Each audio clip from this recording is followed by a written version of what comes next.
63 years since the Congress of the People meeting adopted the Freedom Charter in Kliptown, south of Johannesburg. The meeting was attended by more than 3,000 delegates, but was broken up by the police on the second day. We cross live now to our political reporter Mzwandile Mbeje. Mzwandile, what is happening on the ground? Thank you very much. We're coming to you live from the Lilies farm here in northern Johannesburg. This is a very famous farm. You remember in the 60s, this place was used as a hideout for many activists. After this farm had been purchased by the Communist Party, it then helped those who were fighting for freedom, so who were being harassed by the police, like Nelson Mandela, who lived here under the name of David Mutsamai, so that he could escape the police. And then he was regarded, he was said to be someone who was a worker in this farm.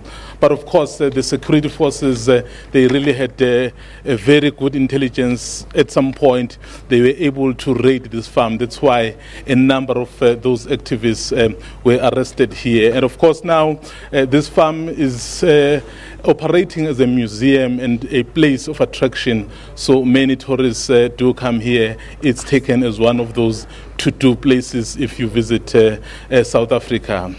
The question you would ask, why are we here today? What are we doing? You have mentioned in your introduction there that today is the commemoration of the adoption of the Freedom Charter on the 26th of June in 1955. That Congress of the People, which put about 3,000 people together in Kliptown in Soweto, really to speak about the future of this country. The importance of that gathering was that it drew all people from across this country. Following that clarion call made by an ANC eminent Professor Z.K. Matthews, saying people needed to get together in order to be able to chart the way forward. That is why one of the important things that came out there was that South Africa belongs to all who live in it, black and white.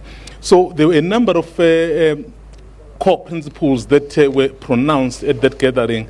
Right now, the issue at the moment in the country is the issue of land. That issue was discussed at the Freedom Charter to say the land shall be shared amongst those who work it. So we are commemorating that adoption today at the very important and a very famous farm, so for a very important event that happened in 1955. Mzwandile Mbeje there. Mzwandile, remind us, how do you think the Freedom Charter resonates with contemporary South Africa and its politics? The land issue is dominating headlines right now. The land issue is dominating headlines right now, and I'll just go back to even the event of yesterday. The leader of the EFF appeared in Newcastle Magistrate Court about the comments he made relating to land, telling people to invade land. So when he came out of the court appearance yesterday, he said all he was doing was repeating what the Freedom Charter had said. So the clause that the Freedom Charter that he was quoting was that it says the land shall be shared amongst all those who work it. So he says he feels it's not been the case with the promulgation of the 1913 Land Act, where black people basically were deprived of their almost entire land, and then it was given to the minority of whites. So basically, the Freedom Charter today is as relevant as it was in 1955. Remember, the fees must fall. Students about 2 years ago, those protests. So every now and then people quoted what the Freedom Charter said about education. So this document is the document really that informed the core vision of our Constitution. So it's as relevant today as it was 63 years ago.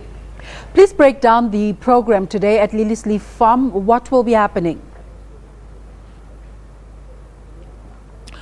We expect the former president and the president, the former president Kgalema Motlanthe, we expect him to be here, and then we expect the keynote address to be delivered by President Cyril Ramaphosa. So, of course, this is the event that is being organized by the Arts and Culture Department.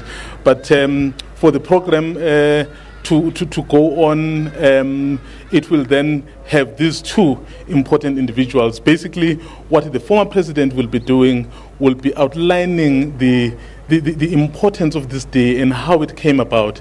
And then President Ramaphosa will then give a keynote address, perhaps giving a direction as to where the country is going. The issue of land, as you pointed out earlier, is very much in the news. So he is likely to use this occasion really to say more things on that.